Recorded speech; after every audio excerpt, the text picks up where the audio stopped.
Welcome to my YouTube channel. दोस्तों बहुत स्वागत है आपके अपनी YouTube channel Pritam Bhojpuri update में। वैसे ही वीडियो कर दीजिए लाइक और चैनल ने तो सब्सक्राइब करते बेल आइकन जोड़ दबा लीजिए, क्योंकि भोजपुरी की जितनी भी खबरें होती है इस पर आपको मिलती रहती है। तो बता दो दोस्तों, खेसारी लाल यादव जी का कल एक पोस्टर आया था, सबसे उपाय ओम नमः शिवाय। जी हाँ दोस्तों, तो इस वीडियो सॉन्ग का फुल रिलीज डेट आ गया है, तो आप लोग अंत तक वीडियो देखते रहिए। तो दोस्तों गाने का नाम है सबसे उपाय ओम नमः शिवाय। गाने के राइटर हैं प्रकाश बारूद, गाने में म्यूजिक है आर्या शर्मा जी का। गाने तो रिलीज़ किया जाएगा जननायक फिल्म से। जी हाँ दोस्तों, पहले ये जननायक म्यूजिक वर्ल्ड था, लेकिन अभी इसे जननायक फिल्म से बनाया गया है।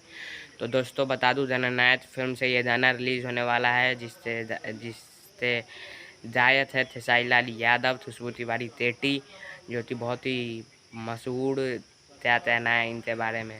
तो दोस्तों जाने तो जननायक फिल्म्स पर 22 तारीख को सुबह 6:15 पर फुल वीडियो सॉन्ग रिलीज़ किया जा रहा है, तो आप लोग ज़रूर देखिएगा और तहलका मचा दीजिएगा। तब तक के लिए जय हिंद, जय भारत।